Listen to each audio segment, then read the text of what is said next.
ശബരിമലയിൽ മണ്ഡല മകരവിളക്ക് മഹോത്സവത്തിന് തുടക്കമായി. മേൽശാന്തി PN മഹേഷ് നമ്പൂതിരി നട തുറന്ന് ദീപം തെളിയിച്ചു. പുതിയ ശബരിമല മാളികപ്പുറം മേൽശാന്തിമാർ ചുമതലയേറ്റു. വൃശ്ചികമാസം 1 നാളെ പുലർച്ചെ 3 മണിക്കാണ് നട തുറക്കുക. ആദ്യ ദിവസമായ ഇന്ന് 30,000 തീർത്ഥാടകരാണ് വെർച്വൽ ക്യൂ വഴി ശബരിമലയിൽ എത്തുന്നത്.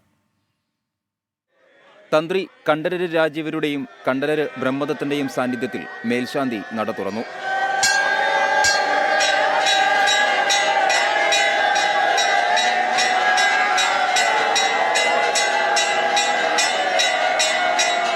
പുതിയ മേൽശാന്തിമാർ 18-ാം പടി ചവിട്ടി ശ്രീകോവിലെത്തി.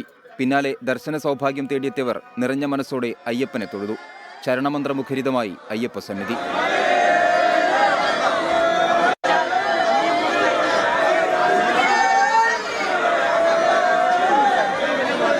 ശബരിമല മേൽശാന്തിയായി അരുൺകുമാർ നമ്പൂതിരിയും മാളികപ്പുറം മേൽശാന്തിയായി T വാസുദേവൻ നമ്പൂതിരിയും ചുമതലയേറ്റു. ദേവസ്വം മന്ത്രി VN വാസവൻ സന്നിധാനത്തെത്തി ഒരുക്കങ്ങൾ വിലയിരുത്തി. കൂടുതലായി വരുന്ന ആളുകൾ ആരും ദർശനം കിട്ടാതെ മടങ്ങരുത് എന്നതിനെ ഞങ്ങൾ തീരുമാനിച്ചിട്ടുണ്ട്. ആ സൗകര്യം ഒരുക്കും. അത് നേരത്തെ തന്നെ പ്രഖ്യാപിച്ചു കഴിഞ്ഞാണ്. ഗവൺമെൻറ്റും പ്രഖ്യാപിച്ചു, ബോർഡും പ്രഖ്യാപിച്ചിരുന്നു. അതനുസരിച്ചുള്ള ക്രമീകരണം ഏർപ്പെടുത്തി കഴിഞ്ഞിട്ടുണ്ട് പമ്പയിൽ.